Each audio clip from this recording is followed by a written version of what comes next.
ओम श्री गणेशाय नमः। खग मृग परिजन नगर बनु रामा, बल कलि बिमल दुकुल सिया रामा, नाथ साथ सुर सदन सम रामा, परन साल सुख मूल सिया रामा, दीन दयाल बिरद संभारे, हरौ नाथ मम संकट भारे। अर्थात हे नाथ, आपके साथ पक्षी और पशु ही मेरे कुटुंबी होंगे, वन ही नगर और वृक्षों की छाल ही निर्मल वस्त्र होंगे, और पर्णकुटी पत्तों की बनी झोपड़ी ही स्वर्ग के समान सुखों की मूल होगी। वन देवी उदारा, करी हई सासु ससुर समिसारा, कुश किस लय साथरी सुहाई, प्रभु संग मंजू मनोज तुराई। अर्थात उदार हृदय की वन देवी और वन देवता ही सास ससुर के समान मेरी सार संभार करेंगे, और कुशा और पत्तों की सुंदर साथरी बिछौना ही प्रभु के साथ कामदेव की मनोहर तोषक के समान होगी। कंद मूल फल अमे आहारो, अवध सौद सत सरि से पहारो, छिनु छिनु प्रभु पद कमल बिलो की, रहे हूँ मुदित दिवस जिमि को की। अर्थात कंद मूल और फल ही अमृत के समान आहार होंगे, और वन के पहाड़ ही अयोध्या के सैकड़ों राजमहलों के समान होंगे। क्षण क्षण में प्रभु के चरण कमलों को देख देख कर मैं ऐसे आनंदित रहूंगी जैसे दिन में चकवी रहती है। बने दुखनाथ कहे बहु तेरे, भय विषाद परितापि घनेरे, प्रभु वियोग लविलेस समाना, सब मिली हो न कृपा निधाना। अर्थात हे नाथ, आपने वन के बहुत से दुख और बहुत से भय विषाद और संताप कहे, परंतु हे कृपा निधान, वे सब मिलकर भी प्रभु आपके वियोग से होने वाले दुख के लवलेश के समान भी नहीं हो सकते। अस जे जानी सुजानी सिरोमणि, ले संग मोहि छाड़ी आजनि, विनती बहुत करऊं का स्वामी, करुणामय उर अंतर जामी। अर्थात ऐसा जी में जानकर हे सुजान शिरोमणि, आप मुझे साथ ले लीजिए, यहाँ न छोड़िए। हे स्वामी, मैं अधिक क्या विनती करूं, आप करुणामय हैं और सबके हृदय के अंदर की जानने वाले हैं। राखी अबध जो अवधि लगी रामा, रहते न जानी अहि प्राण सिया रामा, दीन बंधु सुंदर सुगध रामा, शील स्नेह निधन सिया रामा, दीन दयाल बिरद संभारे, हरौ नाथ मम संकट भारी। अर्थात हे दीन बंधु, हे सुंदर, हे सुख देने वाले, हे शील और प्रेम के भंडार, यदि अवधि 14 वर्ष तक मुझे अयोध्या में रखते हैं तो जान लीजिए कि मेरे प्राण नहीं रहेंगे। मोहि मग चलत न होई यही हारी, चिनु चिनु चरण सरोज निहारी, सबई भांति पिय सेवा करी हूँ, मार्ग जनित सकल श्रम हरि हूँ। अर्थात क्षण क्षण में आपके चरण कमलों को देखते रहने से मुझे मार्ग चलने में थकावट न होगी। हे प्रियतम, मैं सभी प्रकार से आपकी सेवा करूंगी और मार्ग चलने से होने वाली सारी थकावट को दूर कर दूंगी। पाए पखारी बैठी तरु छाई, करी हूँ बाऊ मुदित मन माही, श्रम कनि सहित श्याम तनु देखे, कह दुख समाओ प्राण पति पेखे।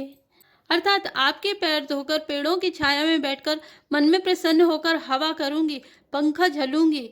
पसीने की बूंदों से श्याम शरीर को देखकर प्राणपति के दर्शन करते हुए दुख के लिए मुझे अवकाश ही कहाँ रहेगा।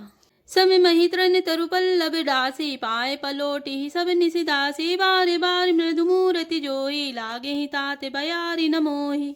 अर्थात समतल भूमि पर घास और पेड़ों के पत्ते बिछाकर यह दासी रात भर आपके चरण दबावेगी।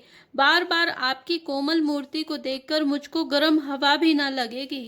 को प्रभु संग मोहि चित बिनिहारा, सिंह बधुई जिमि सजक सियारा, मैं सुकुमारी नाथ बन जोगु, तुम्हें उचित तप मोह कहु भोगु। अर्थात प्रभु के साथ रहते मेरी ओर आंख उठाकर देखने वाला कौन है? अर्थात कोई नहीं देख सकता। जैसे सिंह की स्त्री सिंहनी को खरगोश और सियार नहीं देख सकते, मैं सुकुमारी हूँ और नाथ बन के योग्य है।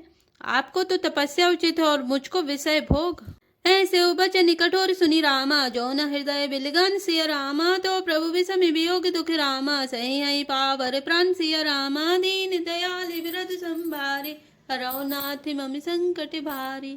अर्थात ऐसे कठोर वचन सुनकर भी जब मेरा हृदय न फटा तो हे प्रभु, मालूम होता है ये पामर प्राण आपके वियोग का भीषण दुख सहेंगे।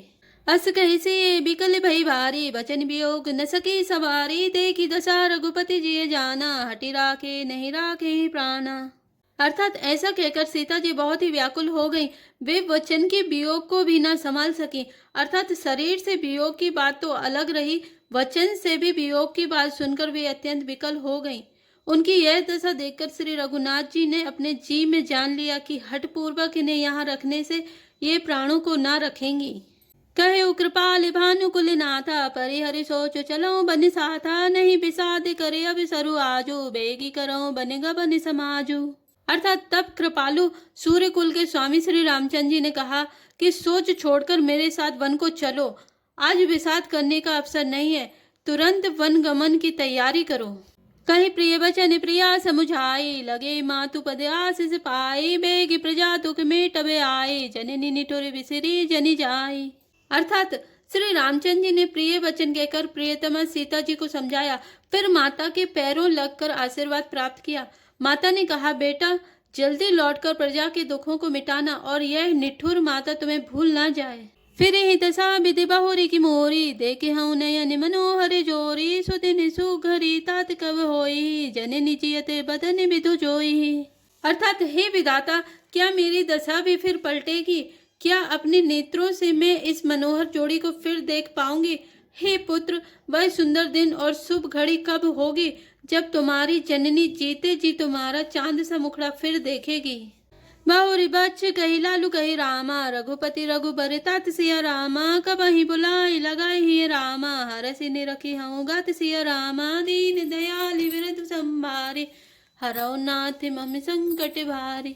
अर्थात हे तात, वत्स कहकर, लाल कहकर, रघुपति कहकर, रघुवर कहकर मैं फिर कब तुम्हें बुलाकर हृदय से लगाऊंगी और हर्षित होकर तुम्हारे अंगों को देखूंगी। लखी स्नेह कातरी महतारी, बचुनी न आवे विकल भई वारी, राम प्रबोध कीन विधि नाना, समौ स्नेह न जाई बखाना। अर्थात यह देखकर कि माता स्नेह के मारे अधीर हो गई हैं और इतनी अधिक व्याकुल हैं कि मुंह से वचन नहीं निकलता, श्री रामचंद्र जी ने अनेक प्रकार से उन्हें समझाया। वह समय और स्नेह वर्णन नहीं किया जा सकता। तब जानकी सासु पग लागी, सुने माय में परम अभागी, सेवा समय दे बनु दीना, मोर मनोरथ सफल न कीना। अर्थात तब जानकी जी सास के पांव लगी और बोली, हे माता सुनिए, मैं बड़ी ही अभागिनी हूँ, आपकी सेवा करने के समय देव ने मुझे वनवास दे दिया, मेरा मनोरथ सफल न किया। तजब छोबु जनि छाड़े छो, करम कठिन कछु दोष न मोह, सुनु सिय बचन सासु अकुलानी, दशा कबनि विधि कहो बखानी। अर्थात आप क्षोभ का त्याग कर दे, परंतु कृपा न छोड़िएगा, कर्म की गति कठिन है, मुझे भी कुछ दोष नहीं है। सीता जी के वचन सुनकर सास व्याकुल हो गई, उनकी दशा को मैं किस प्रकार बखान कर कहूँ। बारे ही बार लायुर लीनी, धरी धीरज सिखे आशीष दीनी, अचल हो वही बात तुम्हारा, जब लगी गंगे जमुन जलधारा। अर्थात उन्होंने सीता जी को बार बार हृदय से लगाया और धीरज धरकर शिक्षा दी और आशीर्वाद दिया कि जब तक गंगा जी और यमुना जी में जल की धारा बहे तब तक तुम्हारा सुहाग अचल रहे। सीत ही सासु अशिष सिख रामा, दीनी अनेक प्रकार सिया रामा, चली नाई पद पदम सिरु रामा, अति हित बार ही बार सिया रामा, दीन दयाल विरध संभारे, हरौ नाथ मम संकट भारे। अर्थात सीता जी को सास ने अनेकों प्रकार से आशीर्वाद और शिक्षाएं दी और वे सीता जी बड़े ही प्रेम से बार बार चरण कमलों में सिर नवाकर चली। समाचार जब लक्ष्मण पाए, व्याकुल बिलख बदन उठी धाये, कंप पुलक तन नयन सनीरा, गए चरण अति प्रेम अधीरा। अर्थात जब लक्ष्मण जी ने ये समाचार पाए तब वे व्याकुल होकर उदास मुंह उठ दौड़े, शरीर कांप रहा है, रोमांच हो रहा है, नेत्र आंसुओं से भरे हैं। प्रेम से अत्यंत अधीर होकर उन्होंने श्री रामचंद्र जी के चरण पकड़ लिए। कहीं न सकत कछु चित बत ठाड़े, मीनु दीन जनु जलते काड़े, सोचु हृदय विधि का हो निहारा, सब सुख सुकृत सुरान हमारा। अर्थात वे कुछ कह नहीं सकते, खड़े खड़े देख रहे हैं, ऐसे दीन हो रहे हैं मानो जल से निकाले जाने पर मछली दीन हो रही हो। हृदय में यह सोच रहे हैं कि हे विधाता, क्या होने वाला है? क्या हमारा सब सुख और पुण्य पूरा हो गया? मो कहु काह कहब रघुनाथा, रखी है भवन किले यही साथा, राम बिलो की बंधु कर जोरे, देह गे सब सन त्रनु तोरे। अर्थात मुझको श्री रघुनाथ जी क्या कहेंगे, घर पर रखेंगे या साथ ले चलेंगे? श्री रामचंद्र जी ने भाई लक्ष्मण को हाथ जोड़े और शरीर तथा घर सभी से नाता तोड़े हुए खड़े देखा। बोले बचनु राम नय नागर, सील स्नेह सरल सुख सागर, तात प्रेम बस जनि कद राहु, समुझि हृदय परिणाम उछाहु। अर्थात तब नीति में निपुण और शील, स्नेह, सरलता और सुख के समुद्र श्री रामचंद्र जी बचन बोले, हे तात, परिणाम में होने वाले आनंद को हृदय में समझकर तुम प्रेमवश अधीर मत हो। मातु पिता गुरु स्वामी सिखी रामा, सिर धरि करहि सुभाय सिया रामा, लहो लाभ तिन जन्म करे रामा, न तरु जन्म जग जाय सिया रामा, दीन दयाल बिरधु संभारे, हरौ नाथ मम संकट भारे। अर्थात जो लोग माता पिता गुरु और स्वामी की शिक्षा को स्वाभाविक ही सिर चढ़ाकर उसका पालन करते हैं, उन्होंने ही जन्म लेने का लाभ पाया है, नहीं तो जगत में जन्म व्यर्थ ही है। जय श्री राम, जय जय हनुमान।